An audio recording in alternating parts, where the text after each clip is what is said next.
Did you know that writing a book can increase your credibility by over 300%, but only if it's the right book? Too many entrepreneurs pour their hearts into pages that never get results, while others stay stuck in fear and perfectionism, never publishing at all. But today's guest is changing all of that. I'm your host, Beverly Cornell, founder and fairy godmother of Brand Clarity. Here at Wickedly Branded, we have helped hundreds of entrepreneurs who are overwhelmed and overachieving. Consultants, creatives, and coaches awaken their brand magic and boldly bring their marketing to life so that they feel more confident and attract their absolute most favorite and most profitable clients. And on this episode of the Sparking That You're Marketing podcast, we're talking to Ally Machate, publishing strategist, author services expert, and founder of the Writers Ally. Ally helps nonfiction authors write, publish, and sell high-quality books that fuel business growth, attract ideal clients, and boost authority. A former Simon & Schuster editor with 25 plus years of industry experience, he brings clarity, honesty, and strategy to a space that often feels very overwhelming and totally opaque. Ally, welcome to the show. Thanks so much for having me, Beverly. A pleasure to be here. 25 years of experience. You were like, what, 15 when you started? Everybody says that. I look pretty good for my age, but yeah, I can't believe it's been 25 years. Yeah, I say the same thing. I said 25 years old. I'm like, who is that person? So let's talk about your journey to get to be an entrepreneur. What led to starting your business and leaving that? And what did those early days look like? Yeah, absolutely. In the very beginning, I had an internship, worked for a small regional publisher. And then when I graduated, I got that job at Simon & Schuster, which of course is well known for being one of the big 5 publishers in New York. And it was an incredible learning experience. I got to acquire several books. I got to study under some really excellent editors, but it was a really weird time in publishing. So during the period that I was there, we went through the dot-com bust. Then we went through 9/11. And like many industries in New York City, we saw a lot of shrinkage. So after that, we went through a few years of pretty serious layoffs, and my department kept shrinking and shrinking. And for that reason and lots of other reasons, I just felt, you know what, this is an interesting moment. I'm going to take advantage of this moment right now. I'm going to leave the job. I'm going to go to school full time and finish up a master's degree that I had been chipping away at for years. And I thought, well, freelance. I'll do some freelancing on the side while I go to school and while I finish this stuff. And then when I'm done, I'll come back to publishing and I'll be in a different place and the industry will be in a different place and there'll be more positions and opportunity. And I had this very rosy picture. And when I left and I started freelancing, I realized how much I loved freelancing. Mm-hmm. As much as I enjoyed being at Simon & Schuster and as great as an experience it was, there is a lot that goes into publishing a book that has nothing to do with editing the book. And when you're freelancing, you can pick the parts you really want to work on. And at that time, I was freelancing as an editor. I did some book doctoring. I did some ghostwriting, and just really being able to get in there with my fingers felt really good to me. And about the same time, a few years later, we started to see print on demand and ebooks and self-publishing really starting to become a truly viable option in a way that it never had been before. I really felt like I was in the right place at the right time because there were all these folks out there taking advantage of authors, people who had no industry experience, didn't even really care about helping people to publish a good book. They just wanted to play off their egos and take their money and say, oh yeah, sure, we'll give you a publishing deal, right? There are all these scammy companies. And I really saw an opportunity to do more of what I loved and really help people at the same time by giving them a resource that they could trust and know that I could share my experiences in publishing. I could share with them what made a great book. I could work with them on their book. And fast forward a few years from there, I found myself really booked ahead pretty regularly, especially with the ghostwriting projects. It didn't leave as much time for editing in between. And as I booked my projects further and further out, started to naturally lose some folks. And I thought, people want to work with me. They're coming because they trust me. How can I really leverage that and help more people instead of just losing this business because I'm too busy? And I tried a few different models, but the one I ended up on is this kind of team-based agency model. And that's what the Writers Ally is today. So when you first started the Writers Ally, how did you develop your brand? And how has it evolved over time? I say that my brand, especially in the beginning, was very rooted in who I am. Pretty natural. I was a solopreneur shifting over to building a business. So I really tried to convey the same kind of balance that I think is true of myself, which is that I'm very serious about things that are important. I'm serious about getting good books into the world. I'm serious about giving good advice. I'm serious about making sure people have what they need and are taking the best route for them, whether that's with us or somebody else. But I'm also not a serious person. I'm fun and I'm silly and I joke and I swear a lot and I do all of these things. I'm colorful. So I wanted the brand to reflect that. I wanted people to know that, yes, it was serious. Yes, you're going to get quality pro help, but also you're going to be in a warm, encouraging, supportive environment with fun people who don't take themselves too seriously. And I think for authors, that's really important because there can be so much fear and insecurity and all kinds of emotional stuff going on when you publish a book. And you need to be with a group of people who not only can guide you professionally, but also can make you feel good about the process. So I wrote a book. I wanted to write a book for a very long time. Actually, I was denying my writer inside of me. And what I realized is I'm a writer. I write every single day. I write for every single client. I write for my own stuff. That is my primary job. Grammarly one time it told me I wrote over 1 million words a week. Insane amount of writing. And AI's help with some ideation and some other things, but an insane amount of writing and just getting thoughts on paper. And here I was blogging all the time. I was writing a lot. And someone said, why didn't you write a book? And I was like, oh no, that's hard. There's too much to do. I don't want to do it. And they dared me to write it in 7 days. And it was the most powerful exercise for me, particularly because I am a recovering perfectionist and I get in my own way sometimes. Sure. My fear of, will anybody like it? Does it matter? Am I contributing to noise or am I actually creating value? My fear of, who am I? Who cares? Yeah. Like, I'm just this person over here doing this work. Who cares? And I just really said, am I writing to write for everyone else? Am I writing for myself? What is the whole purpose of this? And I just said, you know what? I'm going to get out of my own way and I'm just going to see what happens in the 7 days. And I did it. I actually published it on Amazon. I got an Audible reader for it, put it on Audible. And my goal was not to become the #1 best-selling New York Times list writer. That was never the goal. The goal was just to write a book. Talk a little bit about that. Why is it so scary? Why is it so hard? Why do we put so much fear around it? Because it was liberating to write this book. And it's not perfect. I'm doing a revised edition right now, but it was liberating. It unlocked something in me about visibility that I never, ever experienced before. So talk about that process, how you watch people do that, what that process looks like, and why it's so freaking hard. Yeah, you just went through a pretty good list of the most common fears and the most common, not objections exactly, but things that new authors will often say that hold them back. Who cares what I have to say? Do I have anything new to add? I'm just repeating the same old nonsense.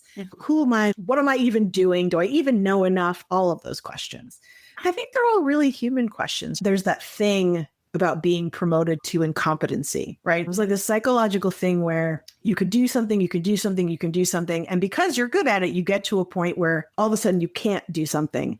And ironically, that's where you stop. So you always get stuck in the place where you can't do something. And the whole way that we think about these types of things makes us so afraid of being perceived as incompetent. Imposter syndrome. I've been doing this for 30 years, but there's always someone who knows more than me. I'm going to get caught out if I'm too visible.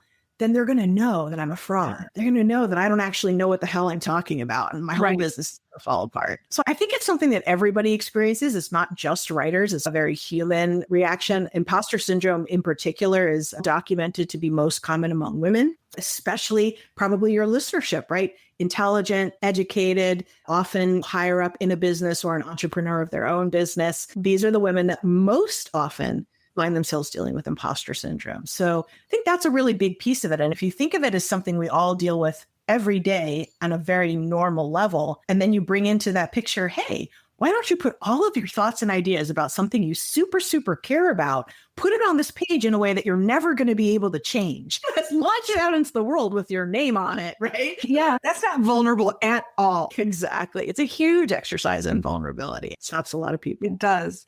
And I think that's why I think it's so liberating is by doing it. That scary thing isn't scary anymore because I've already done the scary thing. Yeah. And a lot of the entrepreneurs that I work with, they're badass women who are doing really cool things and literally change the world. But they have, I call them the flying monkeys of doubt and imposter syndrome and perfectionism, all things that I have literally dealt with because I always thought that my work should just speak for itself. I never thought that I should have to go out there and talk about it and be visible and be an authority and all those things. And it takes courage to show up like that and to possibly be contrarian to maybe other thoughts and people to fight back to what you say.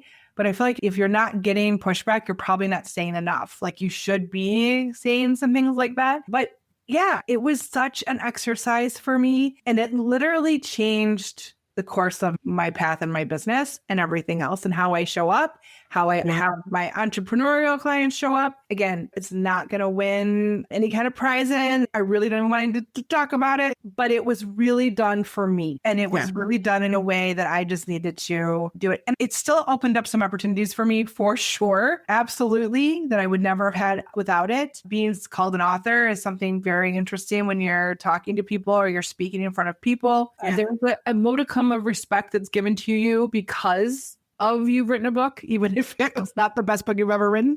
And when I just say to tell people that you can write a book in 7 days, I think that tells people what kind of person I am. Even though it's not the best it could be. I actually have another book in the works that I think will be much better. But I learned so much from that process that I know this one's much more personal, much more vulnerable, a journey that I've taken. It's business and personal. There's so much in it that I think makes it so much more human and real versus just very practical, which the first book was just very practical. It's a process and it's beautiful and hard and frustrating and all the things that life is. I noticed that a lot of what you were saying had to do with the things that happened for you as the process of writing the book. So I'm going to talk a lot about, I know I talk a lot about the benefits of having a book out in the world and the ways that business owners can leverage a nonfiction book as part of their business to unlock a lot of opportunities. But I don't think enough people talk about the value of just the act of writing the book in the first place. Everything from the emotional aspect, like you were mentioning, when you have a really huge block and you finally do that thing and the world doesn't fall apart and you don't have a line of people at your door telling you what an idiot you are, because that's what you're afraid is going to happen. Yeah, it really pushes your comfort zone in a very good way. It helps you to see and build resilience. Oh yeah, I did this really scary thing. None of the terrible, horrible things I envisioned happened. Even if a couple trolls post some bad reviews, right? That's life. That happens. It's when you publish a book, somebody will hate it. But most of the time, what you're afraid of doesn't actually happen. So that alone is valuable. But I've even had clients have experiences where, for example, I remember this woman who was a very popular workshop teacher. She used to travel all over the world and get these incredibly intensive relationship workshops for women. She did week-long intensive, she did weekend workshops, and then she wrote this book. And she came into the process thinking, I'm going to take my workshops and put them into a book form. And as we worked through the book together, she realized that there were so many things that she could do in a book because the format was different and that she had different amount of time with people than she could do sitting in a room with people for a few hours a day. And she actually ended up completely changing the workshop itself, which she had been teaching for over a decade. She changed the whole thing after writing the book because the process of thinking through her ideas and her exercises in that different way really showed her how some places she could go deeper, some places she could refresh. And she came out of it with a whole other workshop. So it's so funny. Just writing the book itself does so much for you. What you're saying resonates so strongly, Ally, because I redid my entire service offerings based on the book.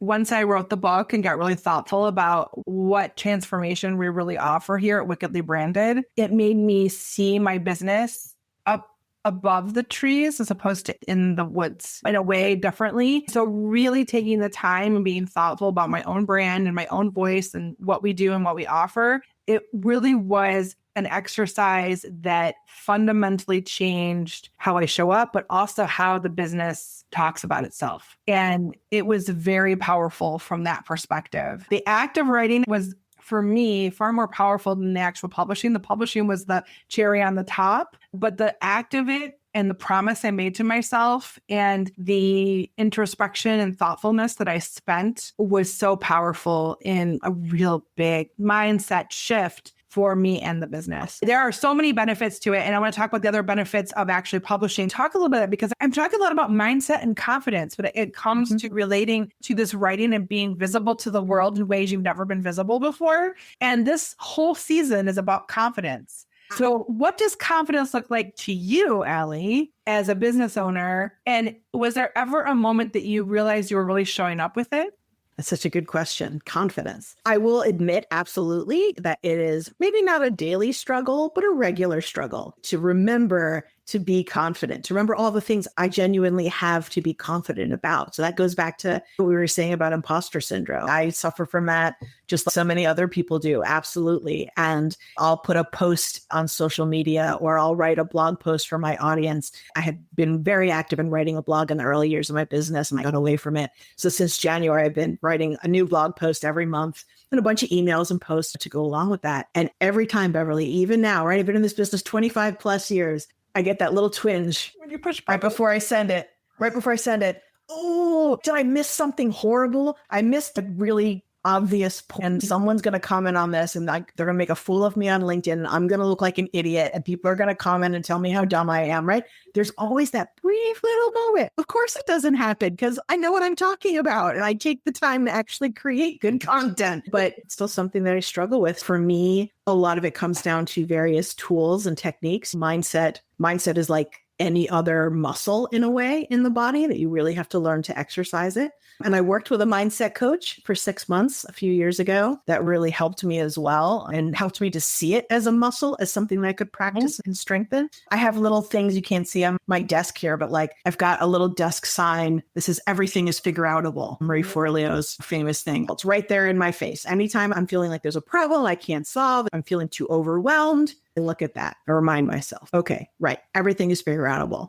I keep a little brag file. I have a file on my desktop that includes some of my most ringing endorsements and some of the kindest things that clients have said. So I can go back and say, even if I get one client who's upset and they're mad about something, or maybe we made a small mistake and I start spiraling out, I can go back to that and remind myself, look, you're not perfect. You're human. Things happen. You genuinely care. You're going to make it right. And also, look at all these people whose lives you've changed, who loved working with you, who loved meeting you, who credit you with helping them to achieve a major dream and goal. So there's these sort of tangible ways that we can remind ourselves. And your story of writing the book, I think, is a major example of building confidence. I know this is something I do very deliberately. On my birthday every year, I look around and I think, is there something I've been nervous about doing or that I'm scared to do that I can make myself do and push my boundaries just a little bit more?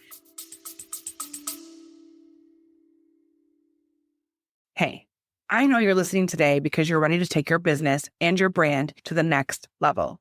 But if you're being honest with yourself, maybe even feeling a little bit lost, but you've got this big vision and you know that you're meant to make a bigger impact. But sometimes it's so hard to know where to start and which direction to take.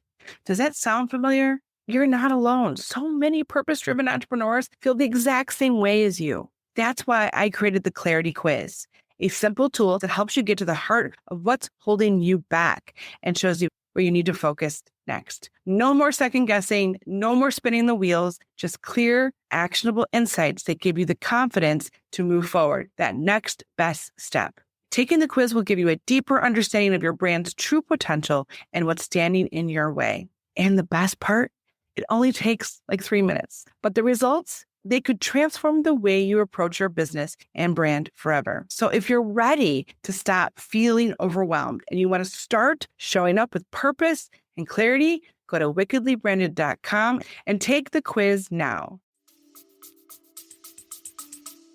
So that I have that resilience and I have that confidence of being able to say, hey, remember when you were crying, terrified of that thing, and then you did that thing? I went skydiving when I turned 40. And it was the same kind of thing. I was like, I've been through a lot. I'm going through a lot. I'm terrified of doing this, but I'm going to do it. And I was up there in that plane, Beverly, and I almost started to cry because I was like, oh no, I changed my mind. I don't want to do this. I'm not going to have this plane. No, it's way too far. Take me down. I don't want to do it. And I rolled out of that plane and I was so scared most of the way down and then finally was able to relax and enjoy it. But anytime I get nervous, I can now think to myself, what are you scared about? I didn't jump out of airplanes. My husband does that for a living. He's an active duty soldier.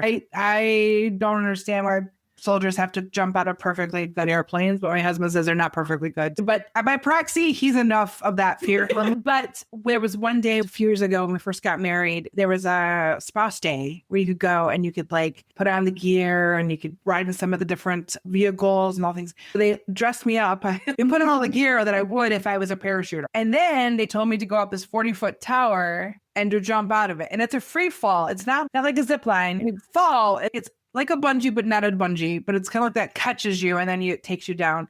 But that's what they do to teach the guys to jump out of the airplanes. I thought of a ski lift when I was 17. So, you realize gravity is not your friend when you fall from a ski lift down to the ground, and just thankful that it was soft powder and not hard when you landed. I have a real appreciation for heights now just because of that experience. So I get up there and I didn't think it was that tall because it doesn't look that tall from down below.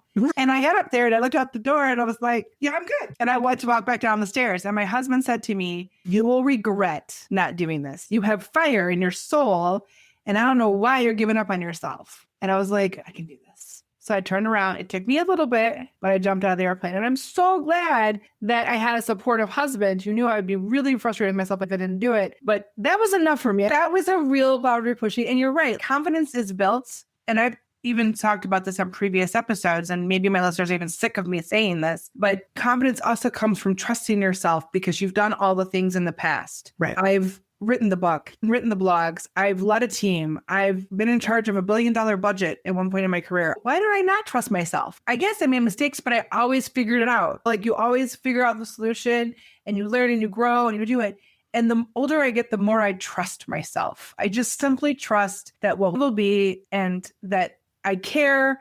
And that is half the battle. And like you said, do the best that you can do every day, and progress over perfection needs to be part of it. I use the analogy of cowardly lion. The cowardly lion was always looking for courage, right? He was like, I need courage. But all along the journey, he was the one that was standing up for his friends. He had all these small moments of courage, and he had it inside of him the whole time. He just had to realize and be shown that. And I know most of our clients just need to be shown how magical they are and what that looks like. And that becomes that becomes the beacon for their confidence.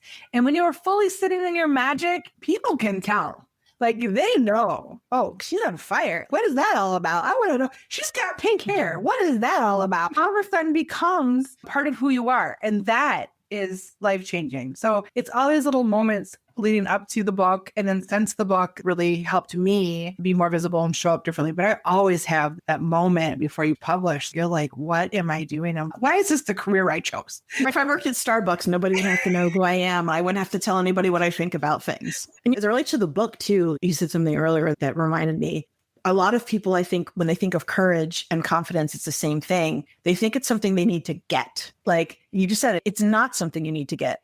In some sense, you almost have to pretend. It's almost like the whole act as if, because you won't have the confidence until you've done the thing. You're not going to get the confidence. If you're waiting for the confidence and the courage before you do the thing, you're never going to do the thing. You have to find a way to make yourself do the thing despite the fear, right? Mm-hmm. There's that great quote about bravery, right? Bravery isn't about being unafraid. It's about being afraid and having the courage to do it anyway. Yes, that's exactly it. And confidence is one of the things that we really help our clients with. It's this intangible thing, but it's so powerful. It's the most powerful mindset shift you could make. And it's an honor. I'm sure you've seen this when the book publishes and does well or whatever, and you see that person light up differently because they've been so validated and affirmed in their courage that it changes them in such a beautiful level. And we witness that all the time. And it's such an honor to be on that journey to see that. It's contagious because it rubs off on us too, which is great. So talk about clarity and how clarity can help so much. And I imagine when you write a book and you have to have an outline and you have to be clear in some of your messaging and what the end goal is and how that works. How do you help your clients get clear on the purpose behind their book? I'm sure there's an evolution that happens because it happened with me. How does that work within the process for you? We've experimented with a few different things. We've done some book coaching. I do private consulting, so I do meet with authors periodically. Usually there's somebody who's an expert, they have a business in some area, and they know they want to write a book. Their business is ready for a book. They know that the book is going to help them grow their business, but they have lots of ideas. They're not sure exactly where to go. Those are my favorite people to talk to because then I can get in there and I can help them understand why sometimes the thing that you feel like you most want to write is actually not the right book for you. One of my last private book coaching clients a few years ago came to me. He was a very smart gentleman. He'd been running hedge funds for a long time. And he was a student of philosophy. He was someone who was really into philosophy and really into how humans think and how we show up in the world. And he felt that he had really drawn this connection between people being honest with themselves about themselves and people being honest with each other, and how that's not happening in the financial industry, and that if people were more honest with themselves, they could be better investors. So he tried this whole emotional thing to his world. But when he came to me, he wanted to write a book that was entirely about, I think his working title was something like, "What if we just told the truth?" He wanted to write this very philosophical book about how we are not honest with ourselves and how when we're honest with ourselves, we can accomplish more and like all of this stuff. But he had no platform in that kind of world, no connections. He wasn't really a self-help guy. He was a financial guy. So he wanted to write this book. And I believed in his message. I was completely on board. I was like, nobody's going to buy this book. You don't have any kind of a name. You don't have any kind of credibility. You're trying to write a psychological self-help book. I said, well, what if you write a book about investing the way you think investing should be, and you take all of these ideas you have around mindset and thinking, and you put them into the book, and you make it an investing book from this point of view that you have. And you can have a whole chapter just talking about philosophy if you want, but they'll come to you because you have the background in investing advice. That's where your connections are. That's where your platform and your stories and all the material you have comes from that world. And he wrote that book, and it's called Transparent Investing. And he was so happy with it. He even told me afterwards, "I'm going to be telling this story forever, how I came to you thinking I wanted to write this highfalutin philosophy book. And you talked me into doing it this way. And I was really grumbly about it at first, but I'm so glad I let you talk me into it because this was the right book." And he was able to reach thousands of people. He was able to get on podcasts and get interviewed in newspapers and really get the book out there to people and be a category bestseller because his platform was in alignment with his message, but we still found a way for him to say what he wanted to say. It was life-changing for him and for us. Like you said, it's such an incredible honor to be a part of that kind of journey. It really is. So how do you balance this being strategic and showing up, but also protecting your energy and your values? We live in such a almost contrived world in many ways. And you need to show up. And this feels a little icky to me because I don't feel like I really get on board with this, but I feel like society says you should. You formed a certain set of ideals, and I call them the should suitcase. You should do all these things. But do you also need to protect your energy and values as a human?